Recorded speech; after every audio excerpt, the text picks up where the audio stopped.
His Excellency, Mr. Macky Sall, President of the Republic of Senegal and Chair of the African Union, Your Excellencies, heads of state and government, honorable representatives of heads of state and government, His Excellency, Mr. Moussa Faki Mahamat, Chairperson of the African Union Commission, honorable ministers here present representing your respective countries, Dr. Akinwumi Adesina, President of the African Development Bank Group, Excellencies, heads of institutions of the Republic of Senegal, cabinet members, members of parliament, and other senior officials of the Republic of Senegal, members of the diplomatic corps and international organizations accredited to the Republic of Senegal, esteemed institution partners and investors, executive directors of the African Development Bank Group, senior management and staff of the African Development Bank Group, distinguished guests.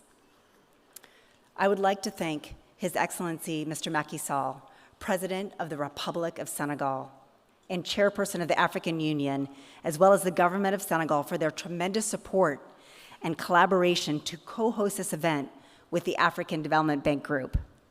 This huge gathering marks the dynamism of his tenure as the African Union President and his leadership in bringing together Africa's leaders around the most important issues of our time. We also appreciate His Excellency Moussa Faki Mahamat, Chairperson of the African Union Commission. His stewardship and ability to draw consensus across member states is integral to our efforts to determine what Africa needs in order to achieve the Africa that we want. I would also like to acknowledge African Development Bank President Dr. Akinwumi Adesina for setting the stage earlier in this session. His energizing leadership is symbolic of the passion we all share for Africa's development, and our focus over the next 3 days is how to translate that passion into transformative and concrete actions to transform Africa's agriculture sector at scale to feed Africa and also to feed the world.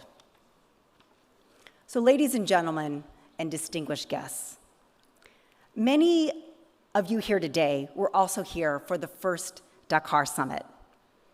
And I wasn't here, but I remember wishing I was because I knew something big was happening. And I was right.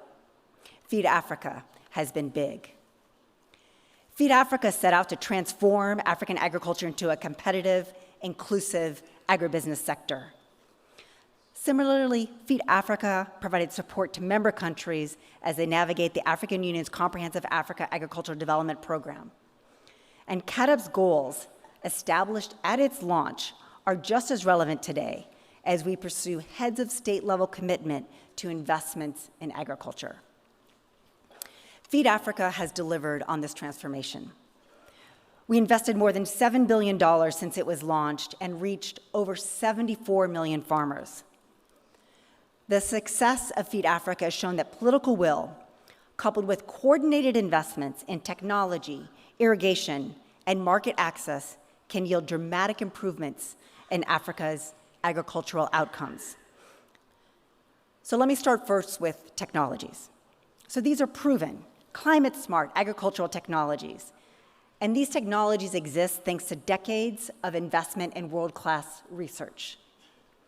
Through the Technologies for African Agricultural Transformation Program, or TAT, as we like to call it, the African Development Bank is working with our partners to fast-track the release of millions of tons of certified seeds of new climate-smart varieties, coupled with support for good agricultural practices and post-harvest management. We heard earlier about TAT's impressive results with heat-tolerant wheat in Sudan and Ethiopia. In Kenya, Tanzania, and Uganda, the adoption of water-efficient Wima variety of drought-resistant maize has helped ensure sustained yields of 2 to 3 tons per hectare, even during the most challenging drought seasons. In Zambia, in Zimbabwe, the use of high-yielding maize varieties and seed treatment to mitigate fall armyworm and other pest damage has contributed to productivity increase of 1.6 tons per hectare. In Ghana, TAT has worked with its partners to transform 20,000 hectares of vast savanna into more commercially viable no-till agricultural fields for soybean, rice, and maize. This is success we need to replicate at scale across the continent. Ladies and gentlemen, distinguished guests, we all know that producing more food is not enough to boost food security. We have to think about markets that create value and also jobs. And market access is how nutritious and affordable food actually gets to the table. So as Dr. Adeshina mentioned earlier, and we also heard from His Excellency President Buhari, SAPZs, or Special Agro-Industrial Processing Zones, are a cornerstone of this effort. SAPZs are designed to provide backbone infrastructure for agribusiness. They attract logistics providers, aggregators, processors to invest in areas of high agricultural potential, creating stronger market linkages and adding value to agricultural products. In Gabon and Cote d'Ivoire, the SAPZ program has created over 17,500 jobs and delivered an increase in revenue from anywhere from 65 to 430%. This is a success we need to replicate at scale across the continent. At the heart of it all, we all know that agriculture is a business. And we know that private sector investment, which is growing rapidly at 1.7 times now greater than public investment, will be critical. And finance is key to support that growth. So this is also true for women agripreneurs whose creativity and energy strengthen markets needed to transform agriculture. And our AFAWA program, Affirmative Finance Action for Women in Africa, also first introduced at Dakar 1, is de-risking women's access to finance. And a few weeks ago, AFAWA reached $1 billion in financing of lending to Africa's women entrepreneurs. The bank is also supporting African agribusiness leaders, and many of whom are with us here today. So these companies strengthen logistics and bring technology to farmers. They help expand value addition. They connect farmers to larger national, regional, and even international markets to inclusively strengthen the entire value chain and ensure that they are linked to smallholder farmers. I can share that the African Development Bank Group's investment in a leading agribusiness, known for its inclusive and sustainable business model, created over 200,000 tons of storage and 150,000 tons of processing capacity across 9 countries. We need to replicate this impact at scale across the continent. And that brings me to commitments.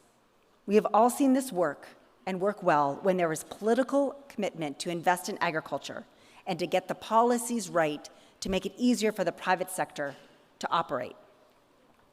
And what I see here today is commitment in this room.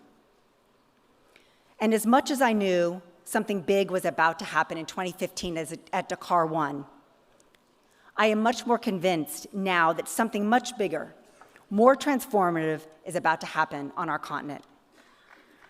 Your presence and leadership here at Dakar 2 is just one indication of this watershed moment. The Dakar 2 Summit is different than any other. Dakar 2 puts African leadership at the core of the summit. Dakar 2 is different because of its presidential boardrooms. And that's where heads of state lead as chairs of presidential food and agricultural delivery compacts. And during these compact sessions, heads of state will present plans for the transformation of agricultural sectors in their respective countries. This is the start of a process where partners, private sector will participate and respond to presidential calls for action. These compacts will resolve to have agreement on ways to support making these country plans deliver on their goals. And lastly, the compacts will aim to set up top-level reporting systems by country, tasked with continuing the momentum long after the closing of the Dakar II ceremony. These compacts will build upon the African Union's Comprehensive Africa Agricultural Development Program and accelerate their delivery at scale, urgently, right now. Africa has made progress, and with the commitment I see here at Dakar II, I believe that we can dramatically increase agricultural productivity to feed Africa. We can dramatically enhance the value of African agriculture, and we can accelerate the positioning of the continent as a breadbasket to the world. So let's get started.